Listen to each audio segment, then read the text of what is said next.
Genesis chapter 13, verse 5 to chapter 15, verse 21. Now Lot, who was moving about with Abram, also had flocks and herds and tents. But the land could not support them while they stayed together, for their possessions were so great that they were not able to stay together. And quarreling arose between Abram's herders and Lot's. The Canaanites and Perizzites were also living in the land at that time.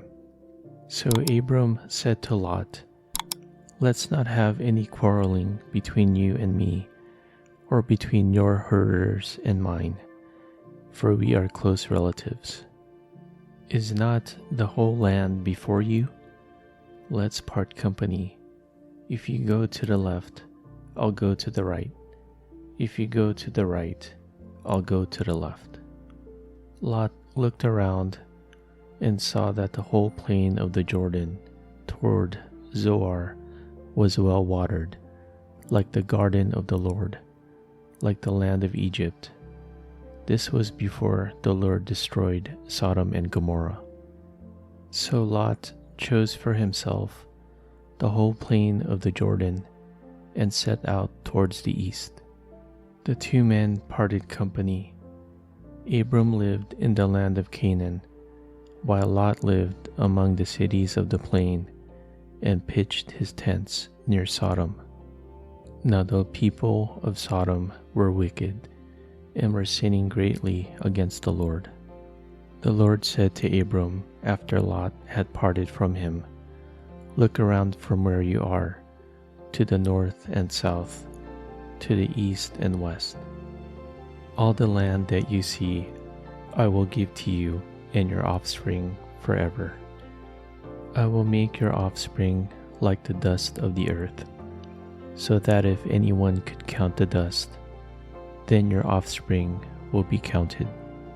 Go, walk through the length and breadth of the land, for I am giving it to you."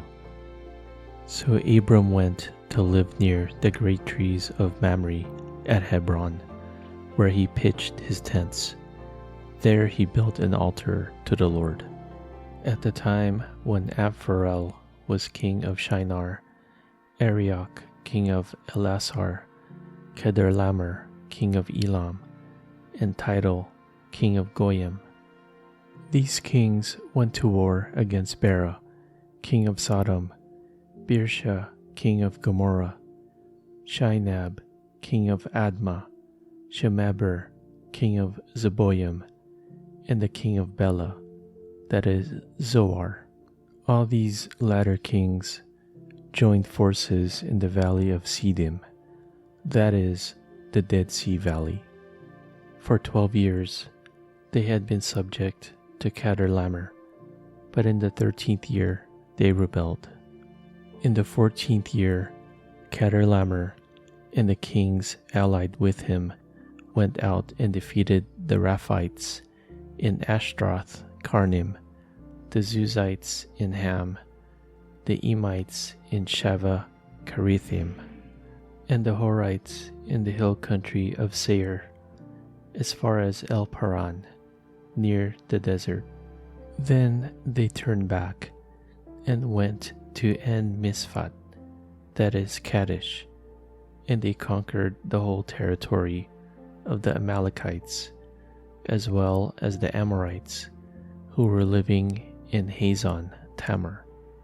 Then the king of Sodom, the king of Gomorrah, the king of Admah, the king of Zeboim, and the king of Bela, that is Zoar, marched out and drew up their battle lines in the valley of Siddim against Kedorlaomer king of Elam, Tidal king of Goyim, Amraphel king of Shinar, and Arioch king of Elasar, 4 kings against 5.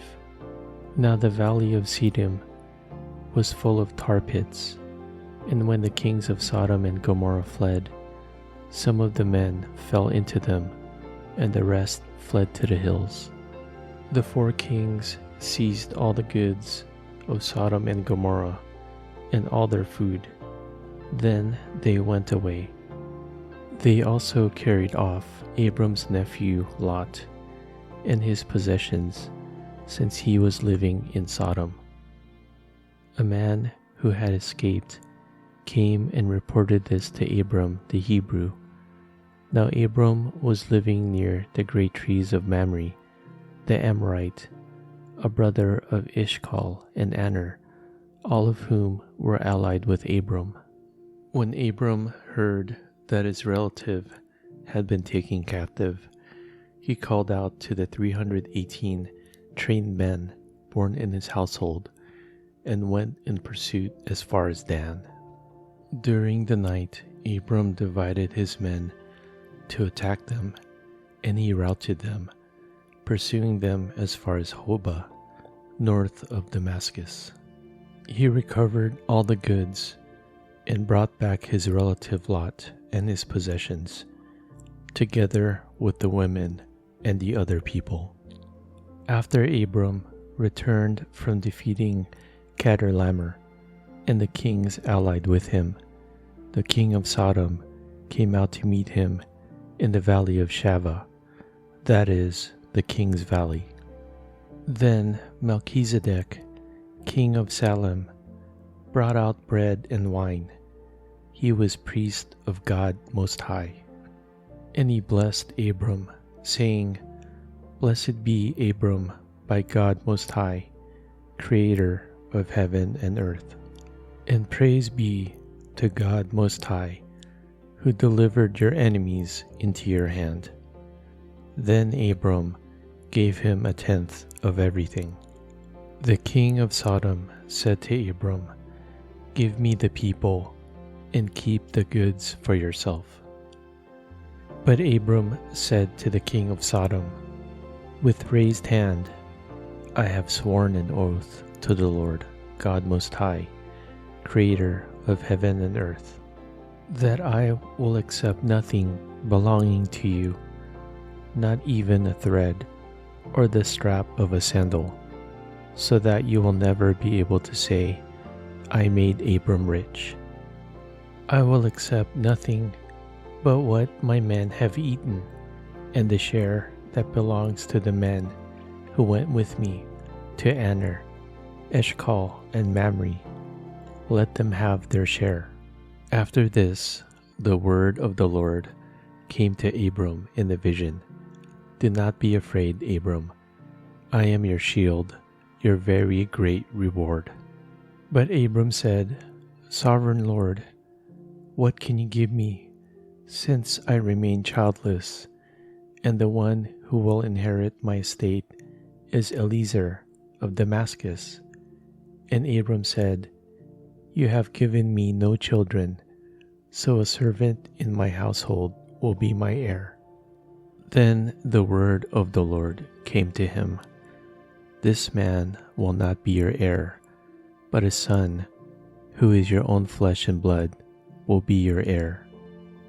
He took him outside and said, Look up at the sky and count the stars, if indeed you can count them. Then he said to him, So shall your offspring be.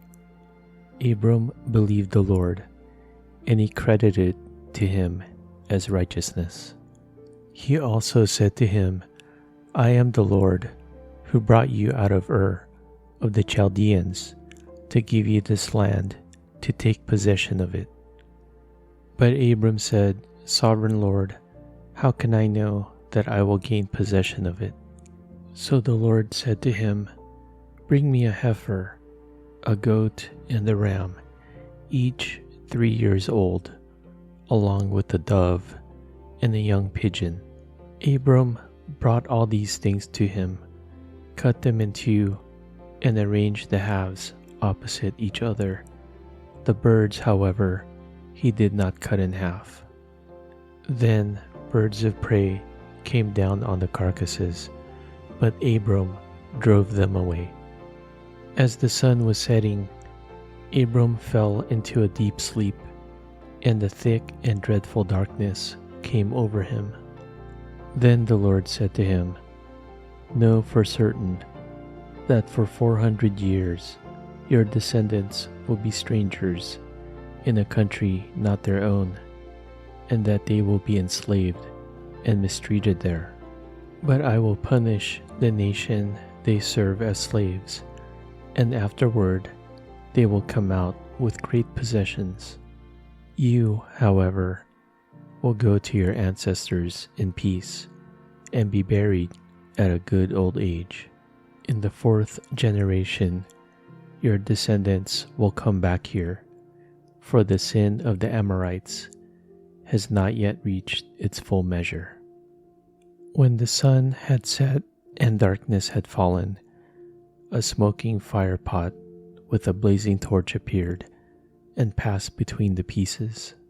On that day, the Lord made a covenant with Abram and said, "To your descendants I give you this land, from the Wadi of Egypt to the great river, the Euphrates, the land of the Kenites, Kenizzites, and Cadmonites, Hittites, Perizzites, Rephaites, Amorites, Canaanites, Girgashites, and Jebusites."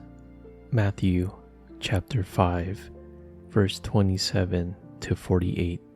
You have heard that it was said, "You shall not commit adultery." But I tell you that anyone who looks at a woman lustfully has already committed adultery with her in his heart. If your right eye causes you to stumble, gouge it out and throw it away.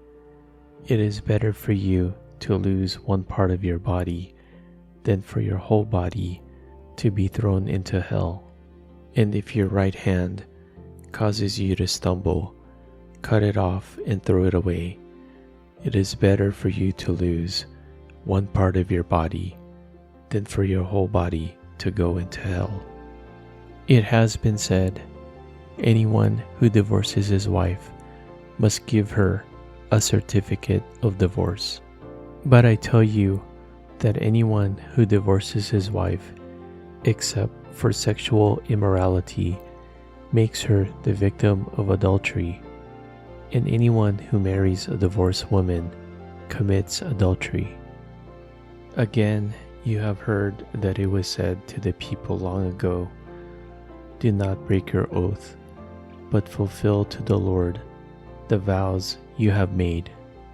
But I tell you, do not swear an oath at all, either by heaven, for it is God's throne, or by the earth, for it is his footstool, or by Jerusalem, for it is the city of the great King.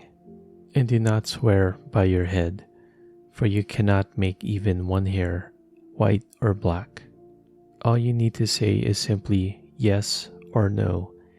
Anything beyond this comes from the evil one.